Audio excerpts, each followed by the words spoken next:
Հայաստանի պետական պարտքը հասել է 14.5 միլիարդ դոլարի։ Պարտքը աճում է, բայց դա ըստ ֆինանսների նախարարի խնդիր չէ։ Նա նշում է, արտաքին պարտքով իրականացված ծախսերի շնորհիվ հաջողվել է ավելացնել եկամուտները այնքան, որ այժմ Հայաստանը պարտքի սպասարկման խնդիր չունի։ Պարտքը աճում է եւ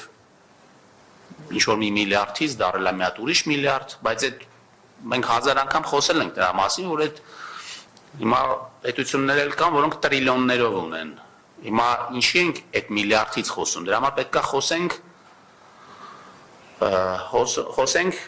դրա համամասնությունից։ Այս մասով ընդդիմադիր Նիկոլ Փաշինյանը տարիներ առաջ այլ բան էր ասում։ Բոլոր հիմքերը կան պնդելու, որ Հայաստանի Հանրապետությունը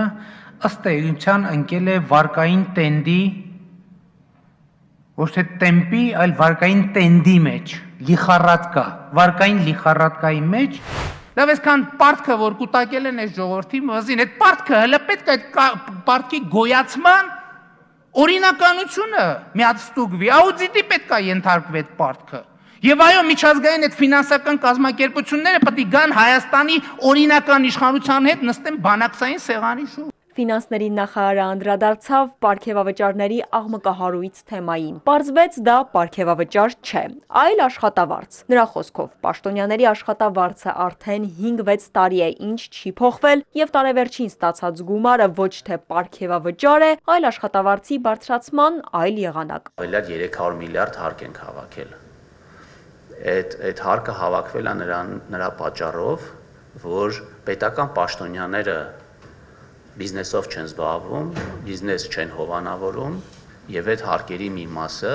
կարելի է ասել, այո, պետք է վճարվի որպես աշխատավարձ եւ կարծում եմ, որ պետական բարձրաստիճան պաշտոնյաները, ովքեր բավականին լարված եւ ստրեսային աշխատանքով են զբաղված, առնվազն պետք է որոշակի սոցիալական խնդիրների մասին ամեն օր չմտածեն։ Նախարարը ներկայացրեց 2025 թվականի տնտեսական մի քանի ըստ նրա նշանակալի ցուցանիշներ։ Մասնավորապես տնտեսական աճը կազմել է 5.5-ից 6%, հարկեր հնահարաբերակցությունը 24.5%, Պաշտպանության նախարարության գծով կապիտալ ծախսերը 2025-ին ավելացել է 86 միլիարդ դրամով, կազմելով 419 միլիարդ դրամ։ Ալադավթյան, Սիմիկ Մայիլյան, Էպիկենտրոն։